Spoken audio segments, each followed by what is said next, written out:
สบายดีท่านผู้ชมที่เคารพทุกท่านวันนี้ข้าพเจ้าอยากจะมาเล่าเกี่ยวกับสภาพที่มันกำลังเกิดขึ้นแล้วก็มันกำลังเป็นประเด็นพลเด่นอยู่ในสังคมบ้านเฮาปัจจุบันนี้โดยเฉพาะแม่นเกี่ยวกับปัญหาพลังงานหรือว่าปัญหาน้ำมันซึ่งมันอาจจะเกิดการขาดแคลนน้ำมันในอนาคตก็เป็นไปได้ท่านผู้ชมเพราะฉะนั้นข้าพเจ้าจึงอยากตั้งหัวข้อนี้หรือว่าอยากสนทนาเกี่ยวกับหัวข้อพลังงานหรือว่าน้ำมันนี้ให้บรรดาท่านผู้ชมได้รับชมรับฟังนำกันเพื่อเฮ็ดให้หลายๆท่านนั้นหายห่วงหายกังวลว่าประเทศลาวของพวกเรานั้นยังจะมีน้ำมันนำใช้อยู่ตลอดเวลาท่านผู้ชมสำหรับหัวข้อนี้หรือว่าประเด็นนี้มันก็สืบเนื่องมาจากการที่บรรดาประเทศมหาอำนาจทั้งหลายโดยเฉพาะแม่นสหรัฐอเมริกานั้นได้เหตุสงครามกันระหว่างสหรัฐอเมริกากับอิหร่านนั่นเองท่านผู้ชมและการเหตุสงครามระหว่างสหรัฐอเมริกากับอิหร่านในตะวันออกกลางนั้นมันก็ส่งผลเหตุให้ราคาพลังงานของพลังงานโลกนั้นถีบตัวสูงขึ้นเป็นเงาตามตัวอย่างหลีกเลี่ยงบ่ได้เหตุผลที่เห็นให้ตลาดพลังงานโลกนั้นถีบตัวสูงขึ้นนั่นก็เพราะว่าอิหร่านนั้นได้ประกาศปิดช่องแคบฮอร์มุซซึ่งช่องแคบดังกล่าวนั้นแม้เป็นเส้นทางลำเลียงหรือว่าเป็นเส้นเลือดหลักในการลำเลียงพลังงานออกสู่ตลาดโลกสูงถึง 20% เมื่อช่องแคบฮอร์มุซถูกปิดลงจึงเฮ็ดให้พลังงานที่สนองให้ตลาดพลังงานโลกนั้นลดลงไปตามกันท่านผู้ชมเหตุให้หลายประเทศเริ่มประสบพบกับปัญหาการขาดแคลนพลังงานสูงขึ้นอย่างหลีกเลี่ยงบ่ได้เช่นเดียวกันแต่สิ่งที่เฮ็ดให้สังคมลาวเกิดความวิตกกังวลเป็นอย่างยิ่งก็สืบเนื่องมาจากการที่รัฐบาลไทยนั้นได้ประกาศยุติการส่งออกพลังงานไปยังต่างประเทศด้วยสาเหตุที่รัฐบาลไทยประกาศยุติการส่งออกน้ำมันไปยังต่างประเทศนั้นจึงเฮ็ดให้สังคมลาวโดยเฉพาะแม่นผู้ที่สมใช้รถหรือว่าสมใช้น้ำมันนั้นเกิดความแตกตื่นในสังคมลาวปัจจุบันนี้ท่านผู้ชมและนั่นก็เป็นที่มาการแห่กันเอารถไปตื่มน้ำมันอยู่ในปั๊มน้ำมันจนเหตุให้ปั๊มน้ำมันบางปั๊มในบางแขวงนั้นเกิดการขาดแคลนอย่างกระทันหันนั่นเองท่านผู้ชมซึ่งการขาดแคลนน้ำมันในสังคมลาวหรือว่าในประเทศลาวของพวกเรานั้นมันน่าจะบ่หนักหน่วงเท่าที่เกิดขึ้นในอดีตผ่านมาก็เป็นไปได้ท่านผู้ชมข้าพเจ้าเองก็อยากให้บรรดาท่านผู้ชมผู้บริโภคน้ำมันในสังคมลาวทั้งหลายนั้นจงมีสติในการบริโภคข้อมูลข่าวสารและอย่าพากันแตกตื่นจนเกินเหตุข้าพเจ้าอยากขอเรียกร้องคือในนั้นเพราะข้าพเจ้าเชื่อแน่ว่าการขาดแคลนน้ำมันในประเทศลาวของพวกเรานั้นน่าจะบ่นักหนาสาหัสดังที่มันเกิดขึ้นในอดีตผ่านมาแล้วท่านผู้ชม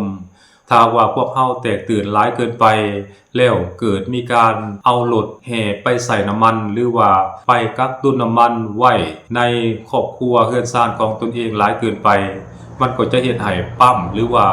สังคมนั้นขาดแคลนน้ำมันไปในตัวยิ่งจะเป็นการซ้ำเติมปัญหาการขาดแคลนน้ำมันนั้นหนักหน่วงขึ้นกว่าเก่าท่านผู้ชมและสิ่งที่ข้าพเจ้าอยากบอกให้ท่านผู้ชมได้รับรู้และเข้าใจนำกันนั่นก็คือในมื้อวานนี้นายกรัฐมนตรีของไทยท่านอนุทิน ชาญวีรกูลนั้นเพิ่นก็ได้ออกมาประกาศอย่างชัดเจนแล้วว่าจะยุติการส่งออกน้ำมันไปยังต่างประเทศแต่ยกเว้นประเทศลาวหมายความว่าประเทศลาวของพวกเรานั้นทางการไทยจะยังส่งให้ปกติท่านผู้ชมซึ่งจะส่งเข้ามายังประเทศลาวของพวกเรานั้นมื้อหนึ่งประมาณ7ล้านลิตร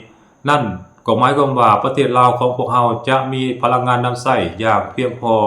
อันนั้นคือคำยั่งยืนคำกล่าวอ้างการให้สัมภาษณ์ของนายกรัฐมนตรีไทยนายอนุทิน ชาญวีรกูลนั่นเองท่านผู้ชมและข้าพเจ้าเชื่อแน่ว่าทางการไทยก็น่าจะปฏิบัติตามการสั่งการหรือว่าการให้สัมภาษณ์ของนายกรัฐมนตรีของพวกเขาอย่างแน่นอนท่านผู้ชมข้าพเจ้าเชื่อแน่ว่าการขาดแคลนน้ำมันในสังคมลาวนั้นน่าจะบ่นักหนาสาหัสและก็น่าจะบ่นักหน่วงดังที่มันเคยเกิดขึ้นในอดีตผ่านมาแล้วท่านผู้ชม อันนั้นคือสิ่งที่ข้าพเจ้าอยากฝากเตือนบรรดาท่านผู้บริโภคข้อมูลข่าวสารจงบริโภคข้อมูลข่าวสารอย่างมีสติและอย่าแตกตื่นจนเกินไปท่านผู้ชมและสิ่งหนึ่งที่ข้าพเจ้าประทับใจในตัวท่านอนุทินชาญวีรกุลในการตัดสินใจครั้งนี้ที่ตัดสินใจส่งน้ำมันเข้ามายังประเทศลาวแบบปกตินั่นก็คือข้าพเจ้าเชื่อในว่าท่านอนุทินน่าจะเป็นคนมองการไกลสมควรท่านผู้ชมท่านน่าจะมองการไกลถึงขั้นว่าถ้าว่าประเทศลาวของพวกเรานั้นขาดแคลนพลังงานน้ำมันก็จะส่งผลกระทบต่อการเจริญเติบโตต่อการขยายตัวทางด้านเศรษฐกิจของประเทศลาวอย่างหลีกเลี่ยงบ่ได้จะเฮ็ดให้การเจริญเติบโตทางด้านเศรษฐกิจของประเทศลาวพวกเรานั้นถดถอยอย่างแน่นอนท่านผู้ชมเพราะประเทศลาวของพวกเรานั้นก็ถือว่าเป็นผู้บริโภคน้ำมันรายใหญ่จากการนำเข้าของประเทศไทยนั้นหลายสมควรท่านผู้ชมถ้าว่าประเทศไทยนั้นยุติการส่งออกน้ำมันไปยังประเทศลาวมื้อหนึ่งถึง7ล้านลิตรนั้นแน่นอนประเทศลาวประสบพบกับปัญหาหนักหน่วงอย่างแน่นอนท่านผู้ชมและฮอดตอนนั้นเศรษฐกิจของลาวก็จะถดถอยเมื่อเศรษฐกิจของลาวถดถอยก็จะส่งผลกระทบต่อบรรดาผู้ประกอบการหรือว่าโรงจักรโรงงานเมื่อโรงจักรโรงงานได้รับผลกระทบก็จะส่งผลกระทบต่อการจ้างเวียกเหตุงานทำแล้วมันก็จะส่งผลกระทบต่อรายได้ของชนชั้นหรือว่าพวกที่ซอกเวียกเหตุงานทำอยู่ในบรรดาโรงจักรโรงงานนั้นเมื่อมันเป็นดังนั้นมันก็จะเฮ็ดให้ขีดความสามารถหรือว่ากำลังการซื้อของประเทศลาวนั้นลดลงเมื่อกำลังการซื้อของประเทศลาวลดลงแล้วมันก็จะส่งผลกระทบต่อการนำเข้าสินค้าจากประเทศไทยของประเทศลาวเป็นเงาตามโตเช่นเดียวกันซึ่งในปี11นั้นไทยนั้นสามารถส่งสินค้าหรือว่าจำหน่ายสินค้าเข้ามาขายในประเทศลาวของพวกเรานั้นได้เป็นจำนวนมหาศาลหรือเว้าอีกอย่างหนึ่งว่าไทยนั้นมีรายได้จากการส่งสินค้าเข้ามาขายในประเทศลาวได้แบบเป็นกอบเป็นกำทีเดียวท่านผู้ชมทางว่ากำลังซื้อส่วนนี้มันหายไปหรือว่าการนำเข้าสินค้าจากประเทศไทยของประเทศลาวนั้นลดหน่อยถอยลงมันก็จะส่งผลกระทบย้อนกลับไปยังประเทศไทยและก็จะส่งผลกระทบต่อการจ้างงานในประเทศไทยเช่นเดียวกันข้าพเจ้าคิดว่าท่านอนุทินมองเห็นหรือว่าแนมเห็นจุดนี้เป็นอย่างดีจริงยังอนุญาตให้ส่งออกน้ำมันไปยังประเทศลาวท่านผู้ชมอันนั้นคือแนวคิดที่สลัดลักแหลมของนายกรัฐมนตรีไทยคนนี้ท่านผู้ชม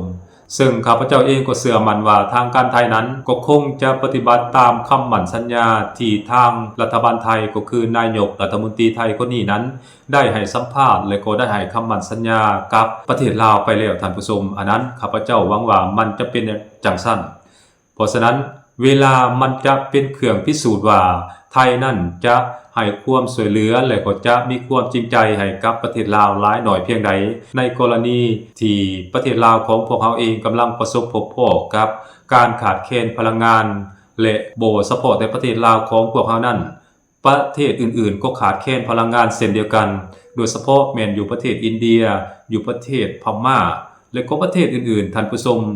การที่ประเทศไทยจะให้ความช่วยเหลือหรือว่ายืนมือให้การช่วยเหลือเกี่ยวกับการสมใช้พลังงานอยู่ในประเทศลาวบ่ให้ขาดแคลนนั้นมันเป็นการพิสูจน์ความจริงใจของประเทศไทยที่มีต่อประเทศลาวได้เป็นอย่างดีท่านผู้ชมอันนั้นข้าพเจ้าคิดว่าประเทศไทยเป็นประเทศบ้านพี่เมืองน้องบ้านใกล้เรือนเคียงเพราะฉะนั้นพวกเราควรถอยที่ถอยอาศัยควรมีการพึ่งพาอาศัยซึ่งกันและกันเพราะอย่าลืมว่าประเทศลาวของพวกเขานั้นก็ถือว่าเป็นแหล่งจำหน่ายสินค้าเป็นตลาดจำหน่ายสินค้าของประเทศไทยเป็นจำนวนมหาศาลเช่นเดียวกันท่านผู้ชมนอกจากนั้นไทยเองก็ยังได้ขนส่งสินค้าเกษตรประเภทต่างๆหรือว่าสินค้าประเภทต่างๆจากประเทศไทยนั้นไปขายอยู่ในประเทศจีนโดยผ่านเส้นทางรถไฟลาวจีนและประเทศไทยเองก็ยังได้นำใส่แผ่นดินลาวนั้นเป็นบ่อนผลิตไฟฟ้าเพื่อนำเข้าไปสวมใช้อยู่ในประเทศไทยโดยเฉพาะแม้นอยู่ในเขตภาคอีสานของประเทศไทยนั้นถือว่าพลังงานส่วนใหญ่แล้วแม้นนำเข้าจากประเทศลาวอันนั้นข้าพเจ้าก็คิดว่าอยากให้2ประเทศของพวกเฮานี้ต่างถอยที่ถอยอาศัยซึ่งกันและกันมีเขาเม็ดฮักพักเส้นหนึ่งก็ควรแบ่งปันกันใช้ มันจริงจะเป็นประเทศบ้านปีเมืองนอกบ้านใกล้เรือนเคียงจริงจะสามารถเว้าได้อย่างเต็มปากว่าพวกเฮาได้ถอยที่ถอยอาศัยซึ่งกันและกันและข้าพเจ้าเองก็อยากให้ความรู้สึกแบบนี้มีความเลิกซึ้งนำกันตลอดไปอยากให้เหตุการณ์ที่มันเกิดขึ้นในประวัติศาสตร์หรือว่าในอดีตนั้นเป็นบทเรียนบ่อยากให้มันเกิดขึ้นมาซ้ำห้อยอีกท่านผู้ชมสบายดี